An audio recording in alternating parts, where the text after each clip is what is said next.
এই পবিত্র কথার মাঝে যে কি আনন্দ আছে, রসিক ভিন্ন অরসিকতা খুঁজে পাবে না, অরসিকতা খুঁজে পাবে না। ভক্ত কখনো হাসে, কখনো কাঁদে, আবার কখনো বা ধুলার মাঝে আপনি আপনি বলে রাধে রাধে রাধে রাধে বলে গড়াগড়ি খায়। জয় নিতাই গৌর হরিবল।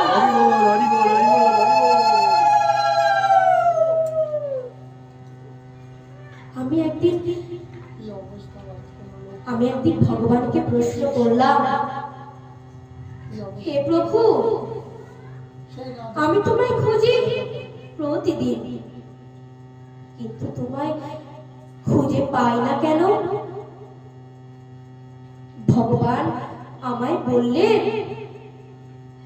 আমি তো সব সময় তোমার সাথেই আছি, তুমি তো শুধু বাইরে ঘুরছো, ভেতরে নয়। আমি আবার বললাম, তাহলে আমি কেন এত দুঃখ কষ্ট পাই? ভগবান মৃদু হেসে আমার উত্তরে বললেন, দুঃখ তোমাকে শক্ত করে আর কষ্ট তোমাকে আমার কাছে টেনে নিয়ে আসে। হে প্রভু, আমি তোমার সত্যিই কি প্রিয়? ভগবান বললেন, তুমি শুধু প্রিয় নও, তুমি তো আমারই অংশ। তাহলে আমি কিভাবে তোমায় খুঁজে পাবো প্রভু?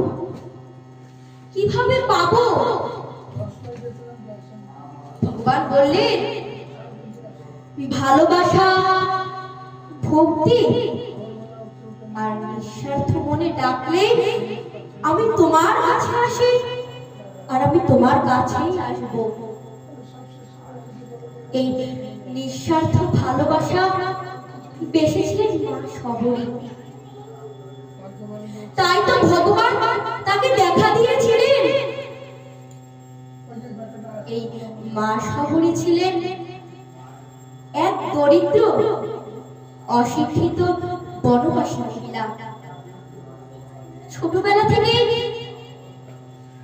তার ইচ্ছে, তার সরল ও ভক্তিময় হৃদয়ের একটা ইচ্ছে ছিল যে ভগবানকে পাওয়া।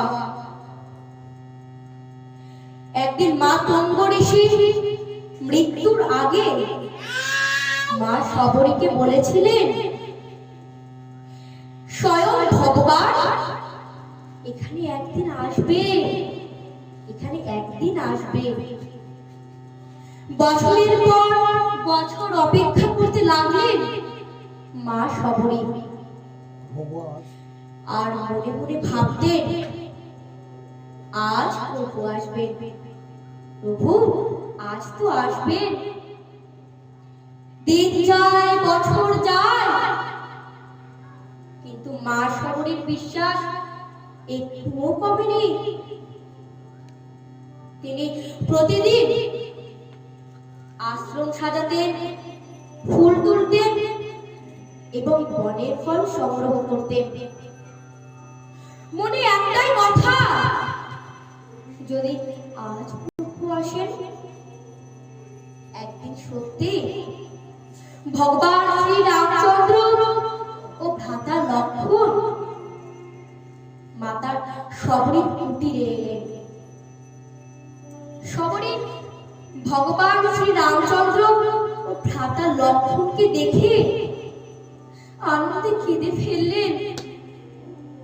ভগবান কখনো ধন সম্পদ চান না, তিনি ভক্তির ভালোবাসা চান, আর সেই ভক্তি ভক্তের অন্তর থেকে পাওয়া যায়। সত্যিকারের ভক্তি হলে ছোট কাজও মহৎ হয়ে যায়। ধৈর্য ও বিশ্বাস থাকলে ভগবান একদিন অবশ্যই তোমাকে দেখা দিবে, অবশ্যই দেখা দিবে। ঈশ্বর সব